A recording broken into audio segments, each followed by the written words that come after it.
Welcome to the Global from Asia podcast, where the daunting process of running an international business from Hong Kong is broken down into straight up actionable advice. And now, your host, Michael Michelini.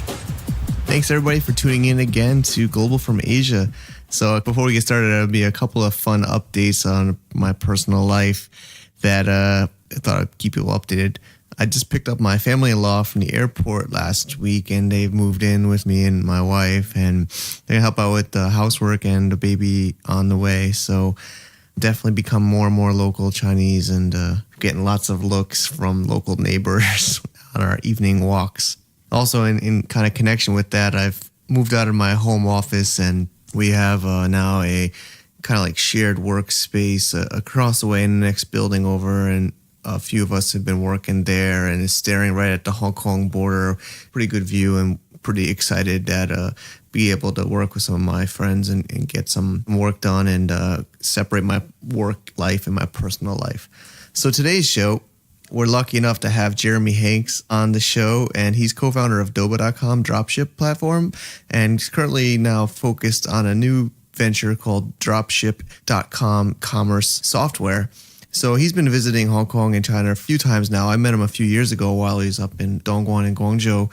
We met in Hong Kong this time and only a few days here in town. So we're really lucky got him on the show today. He's just kind of giving us some perspective about e-commerce and America trends that he sees and how maybe Asia-based companies can more get involved. So let's get started. Thank you everybody for listening in. We're here in Hong Kong at the Holly Brown Cafe, and I have my friend Jeremy Hanks with us. Thanks for being here, Jeremy. Yeah, good to be here. So do you mind just introducing yourself to our listeners?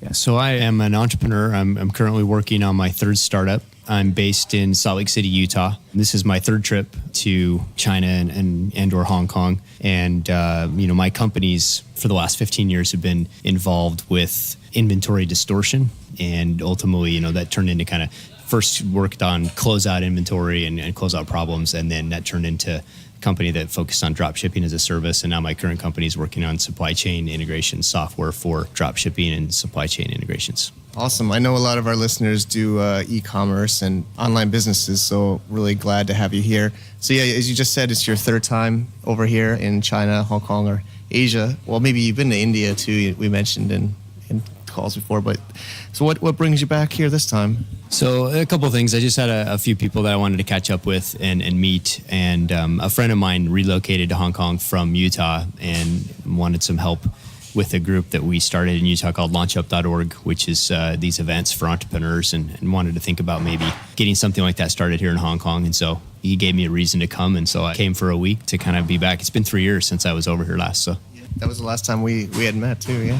So I think everybody thinks about China and they think about, factories and manufacturing.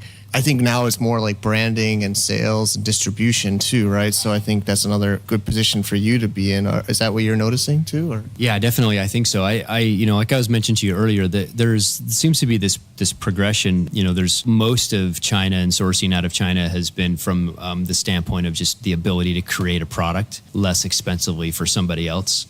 So I think the first step is, that's been the majority of it for so long. And then it seems like a lot of manufacturers now realize that they can hire people and work with people that can help figure out what to create with the design process. So that first step is like, hey, now I can help other people design products. It still maybe has somebody else's name on it, but I can put more of that identification and creation on my, I'm not just a manufacturer for hire. I'm a manufacturer and creator of products for hire. And then, quickly, once you've done that, then it's a very, very close next step to say, maybe I could create my own brand, because now I can create products, I can make these products. Now, how do I do that? And the minute that you do that, you now are starting to think about the consumer, whereas before it was all more B2B, more predictive, like, just predicting the future, helping other people predict the future. So that third step is like, maybe I do a brand. Do I do that, here in Asia, in China? I think most of them start with that. But then it's a slippery slope, which is probably not a bad slope, but it's like, if I can figure out how to sell to the consumer in China or in Asia, maybe I should look at the markets of Europe or of the US and with my brand or even a different brand. So it seems like there's this progression, and the most disruptive and kind of cutting edge manufacturers and suppliers seem to be leading that charge. I think the numbers are still probably small as percentages. Most people are still probably stuck at step one, but I think these are the kind of things that could tip pretty quickly and change the landscape, I guess, if you will. Great. And I think with B2C from Asia, I think the biggest hurdle is the logistics, right? So I know is it mostly shipping from the US that you see, or shipping from Asia directly? We see some of both. I think it really comes down to, size and then price points of products. At the right intersections, we do see a lot of just shipping from Asia. I mean, you in essence, you're kind of individually shipping an order from here to somewhere else in the world. The other thing that's happened, though, is there's been a crop of companies. Some of them are the old companies just doing more things. The old 3PLs and freight forwarders, and those are the world of just maturing, driven a lot by e-commerce because it's so focused on kind of 1Z, 2Z type fulfillment. And then other companies like Shipwire and others that are focused on type e-commerce type fulfillment. Those companies have really made some strides on the logistics side of it and figuring out how to put products in places that are closer to that end customer point. So it's both. I think there is some of that direct fulfillment from wherever the product is created, but the world and companies and services have gotten smarter about kind of pre-positioning those products closer to the consumer.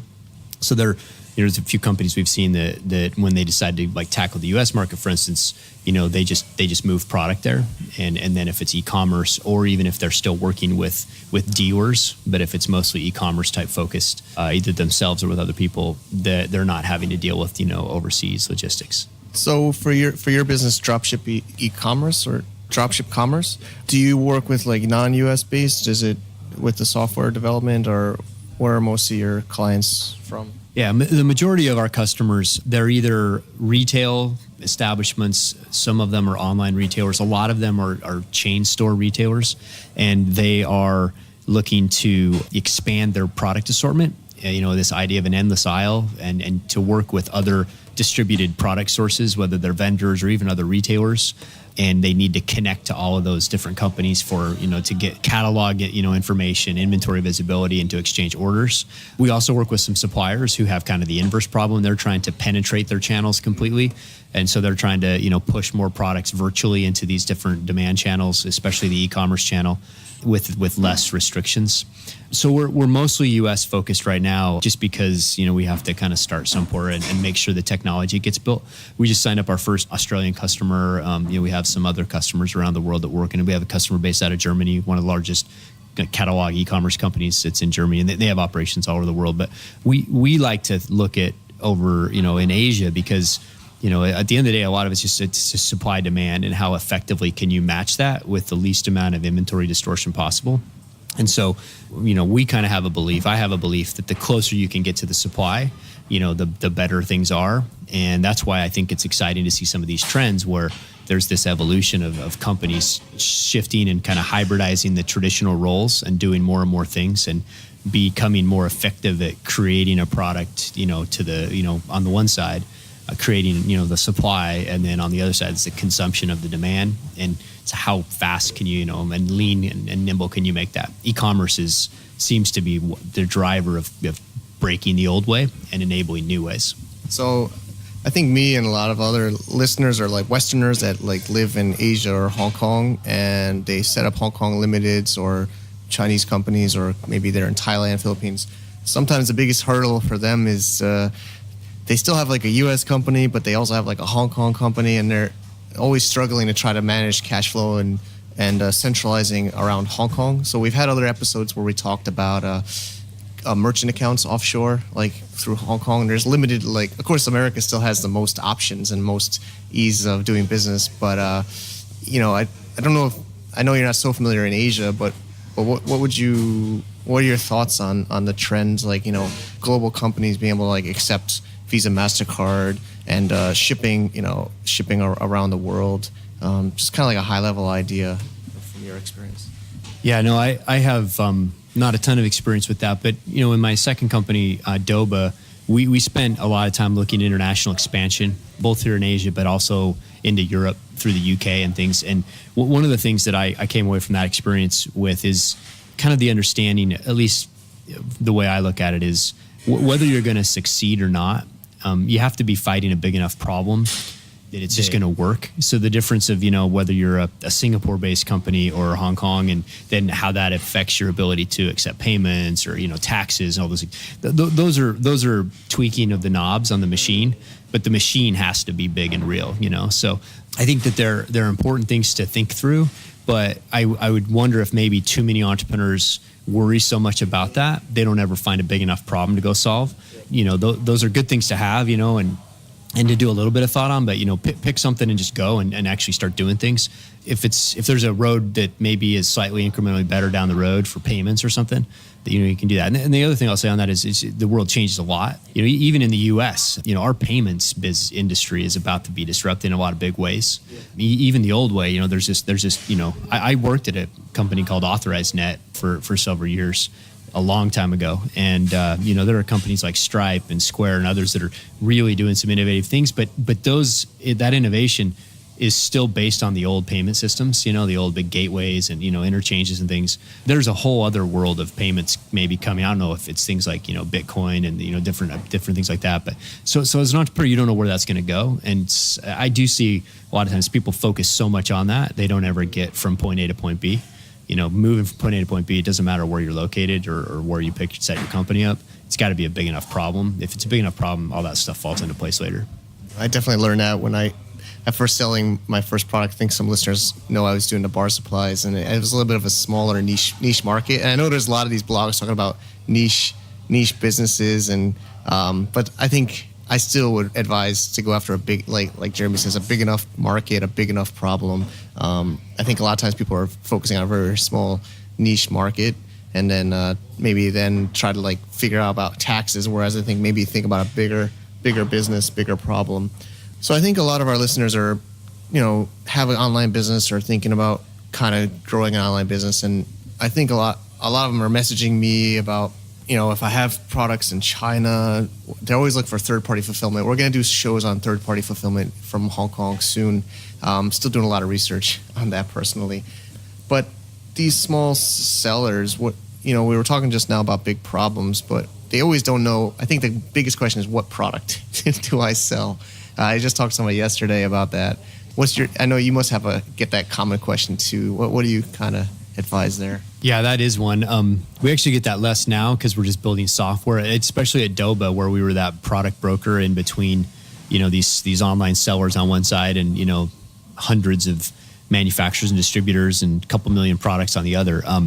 We always got that question. I think one thing that I would say on that is just with the web, one of the major trends is the virtualization of the world. You see that with music, it's books, and it's becoming more virtual. Period. It's created with it's typed into a word processor. You read it on a Kindle. It's just virtual.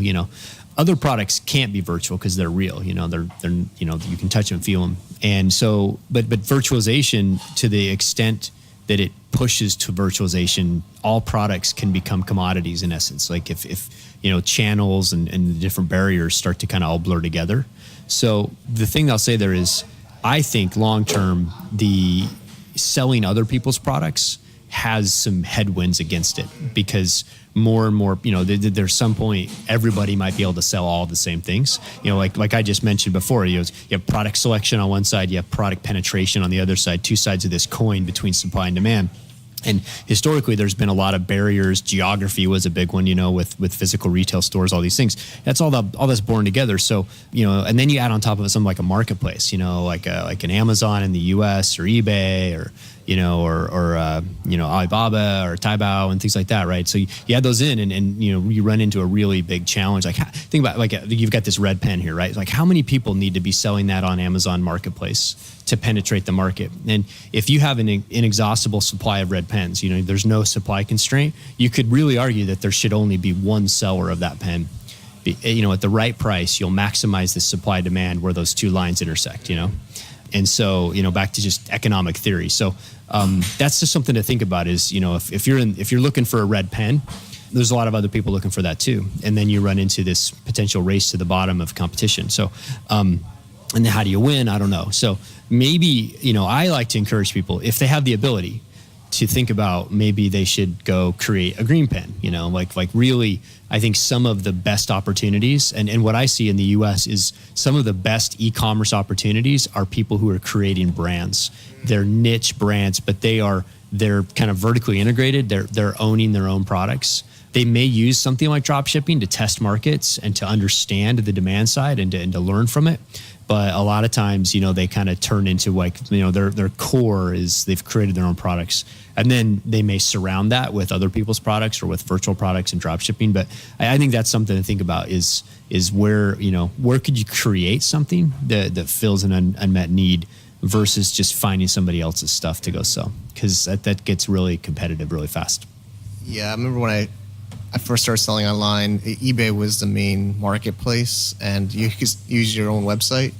And Amazon, I think, still wasn't open. Now, I have to say, I'm not a big fan of Amazon. I mean, I guess it's really great for the consumer, but it kind of commoditizes the seller. It's just, you're just a number on a SKU, a price on a SKU. I know some people doing really great with Amazon, making a lot of money. Personally, I know a lot. But it takes the fun out of it for me, at least as a seller. Because on eBay, I used to have my own template design, and I could differentiate my product listing. But with Amazon, it really kind of commoditizes. And I think they're really dominating the market now. So it's really great advice. Maybe a little bit more about your business. Some of our listeners might be curious. How can they get involved if they're interested or learn more? Yeah. So again, we work on supply chain integration software. If you're going to have a virtual kind of distributed supply chain, you run into this integration problem where you've got to have catalog data, inventory visibility, and order exchanges with a whole bunch of trading partners. You either have green pens and you need to push that out to a lot of other places, or you're looking for green pens, as part of like a endless aisle distributed inventory strategy. So we just try to build technology to help those back office integrations be easier. So that's what we do. And if anybody's interested in learn more, I'm just Jeremy at dropship.com, and I'm happy to try to answer some questions, point people in the right direction. I'm a big fan of a rising tide lifts all ships, philosophy, and e-commerce is. I truly think we're 20 years or so into e-commerce. And, the next 20 years will be, an order of magnitude more disruptive than the previous 20 years, because there's so many fundamental things that are kind of falling into place. Search was a huge thing, mobile, social, these big structural changes to the world, to how consumers operate and think. Those things are now in place so that you can start to think more into the supply chain. I think supply chain strategies, disruption is a big opportunity in the next 5, 10, 15 years. And I think it's going to make the previous years look like it was just a little bump in the road compared to a much bigger bump in the road that's on its way.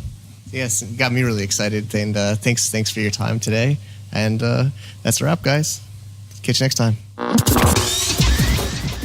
Okay, thanks for that, Jeremy. You're definitely a great business person, and I'm glad we got you on the show while you were here in Hong Kong. So as you could hear from Jeremy speaking at the end, he is trying to kind of get his mind around this whole global e-commerce. I think it's definitely a trend of how, America, of course, is a leader, but, now it's becoming a little bit more, the world is flat and people can do business from anywhere. And, how is that going to affect e-commerce with merchant accounts and, logistics and shipping and warehousing? So it's pretty complex and still very difficult. But, I think like a lot of listeners here today, by getting in early and learning the ropes at the beginning of this phase, we can get a definitely good advantage. So hopefully we keep improving and making things more clear. Also, it's been a lot of fun. A lot of different podcast listeners have been reaching out, and I've been kind of catching up with them both in Hong Kong and in Shenzhen. So definitely give me a shout if you're coming down for business or pleasure. I really enjoy meeting or hearing from you guys, and keep it going. To get more info about running an international business via Hong Kong, please visit our website at www.globalfromasia.com. That's www.globalfromasia.com. Also, be sure to subscribe to our iTunes feed. Thanks for tuning in.